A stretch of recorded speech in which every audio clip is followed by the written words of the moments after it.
North Carolina and on your first assignment end up in Colorado, Denver, Colorado of all places, snow was not something that he knew anything about. So when I was born in Denver, we literally knew nothing. And I was, of course, just along for the ride, and it was a great ride.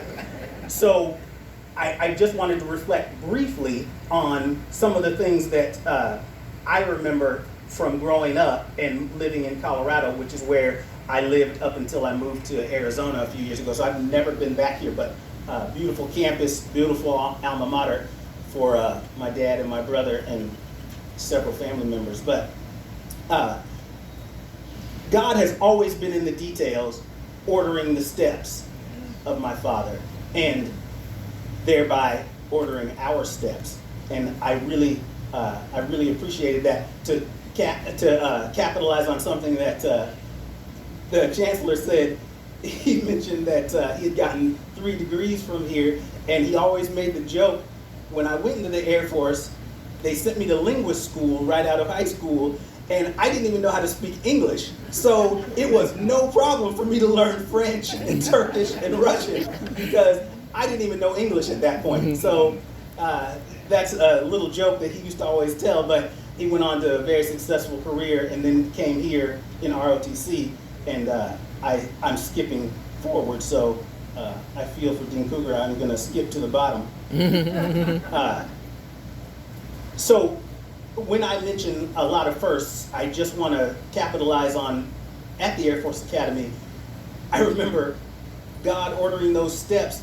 Dad said, I love this assignment. How do I get to stay here longer? And they said, you got to have a master's degree to get tenure here. He said, how do I get a master's degree? And the Air Force said, we'll send you to get a master's, you just need to apply. He applied, God saw it fit, and believe it or not, in that time frame, it was safer for a black military man to go to College Station, Texas, and get a master's and subsequently a PhD than it was to go to Stanford, which I believe was one of his first choices, if I'm not mistaken, from what I remember hearing. So just let that sizzle in your spirit for a moment as well. The military was not, it wasn't even dangerous for a black man to be at Stanford. It was dangerous for somebody in the military to be at Stanford. So the times have changed a little bit. Well, hopefully a lot. Skipping forward, the ultimate tribute to my father, I think, is that Bruce and I followed in the family business. Bruce, as he mentioned, served 30 years in the military.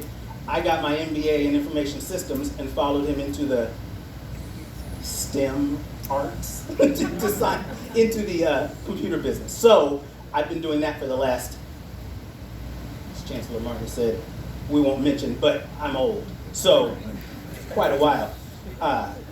Lots of children follow their family into the business.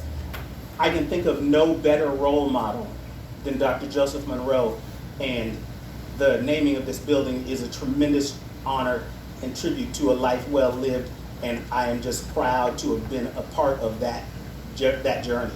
So with that, I thank you so much for your time. Amen. Was that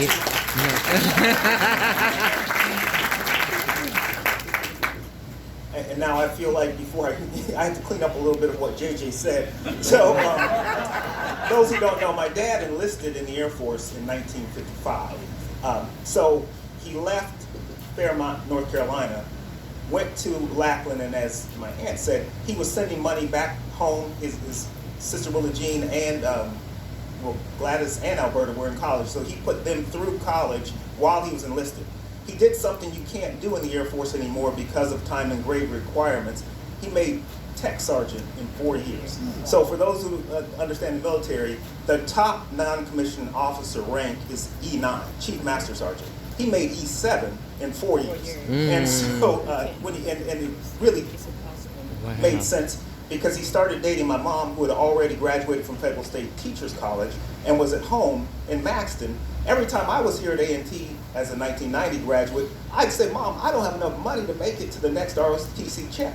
She's like, well, Bruce, your dad always had plenty of money. Now I find out he was a tech sergeant in the Air Force while he was here in Airman Enlisted Commissioning Program. So he was getting paid very well when he was here as an ROTC cadet. Also, as JJ mentioned, upon graduation, his first assignment at Reese Air Force Base is as Euro-NATO Joint Jet Pilot Training. Did very well, had already soloed in the Cessna 172 Skyhawk, but his mom didn't want him to fly. His mom passed in 1963, so he left pilot training and then pursued an academic career. One other thing that JJ mentioned was, as part of the Air Force Academy moving from Denver to Colorado Springs, where I was subsequently born, there were 2 tours to Vietnam as part of that master's, as a PhD. Anybody who served in the military knows there's always that active duty service commitment and a little bit more. So he did 2 tours in Southeast Asia during the Vietnam conflict.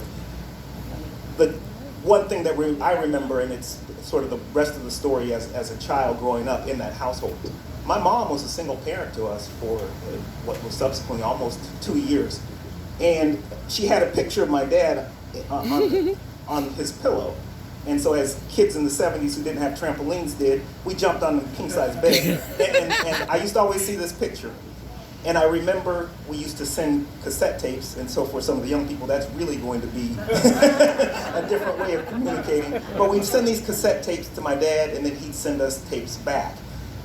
And my wife, who's a pediatric surgeon, says that you don't remember things before 2, but I do remember being about 3 years old, and I was distinctly told never to open the door for strangers. And I remember a man knocking on the door with a duffel bag, and I looked through the blinds, and he looked like the man on that pillow, and he sounded like the man on the cassette. And I was thinking, and I was only 3 years old, but I still remember thinking, well, can I open the door for him? Because he knows my name. He said, hi, Bruce. And I went and got my mom and told her there was a stranger at the door. But that's just a little brief humor just to let you know that the one thing that I always recognize when it comes to trailblazers, I had a friend who used to say, Bruce, you do so well when the boss asks you for your little elevator speech about what you're doing for the Air Force. And I said, well, every day at dinner time, we used to sit and have to tell what we did in every class throughout the day. Otherwise, my mom and dad, they didn't accept what'd you do today at school, nothing. They wanted to know everything. So Rod said, well, first of all, just the fact that you all sat around the dinner table, Bruce grew up in the Leave It to Beaver house. And but that was our household, and JJ, as he mentioned, we didn't know anyone that had anything different. My dad was a Russian linguist stationed in Trabzon, Turkey, and listening to Soviet emissions as a 19-year-old. So here he is, 18 years old, in Roland, North Carolina, 19, he's on the coast of the Black Sea listening to the Soviets. And so that's just how we grew up. His Lord's Prayer in 5 different languages and all that was just part of it, and we thought that's what everybody did. But it's just good to know that even though they were trailblazing, my mom was the first black teacher in District 20 in Colorado Springs, they were still this loving couple, as can only happen in the military, that gets sent off to the middle of nowhere, and they have to rely on each other. As JJ mentioned, Cal Berkeley and Texas A&M were the only 2 places that Air Force Institute of Technology Civilian Institute had computer science programs. They never thought that they'd be sending a black officer to that program. A black man would have been far better off in Berkeley, California in 1967 than he would have been in Texas, in College Station, Texas. But that was the life that we led. And there was no way that JJ and I would have known that we were any different or any less privileged than anyone we grew up with.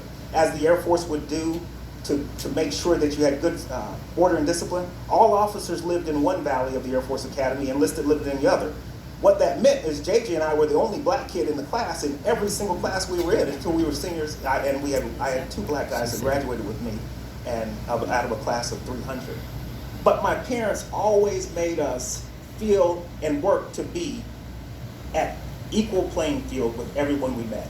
And the one thing that I always appreciate throughout my career, I always wanted to look for people that I thought I could help, just like the lieutenant that met my dad in Turkey and can't believe that this kid is speaking broken English and speaking Russian at the same time, ask him, have you ever thought about going to college?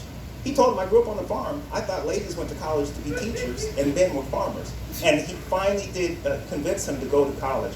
I wanted to always be that shining example for the people that worked for me that I thought, if they were given that opportunity, could maximize it. So for today and for the university, this is an amazing day, but for our family, it's an amazing day also. I thank you. I know that my mom is here. My dad was already closing his eyes, and I whispered, hey, Dad, open your eyes until this part is over. And that was my mom speaking through me, obviously. But I very much appreciate all the friends and family that are here, the faculty and the folks that made this possible. Thank you.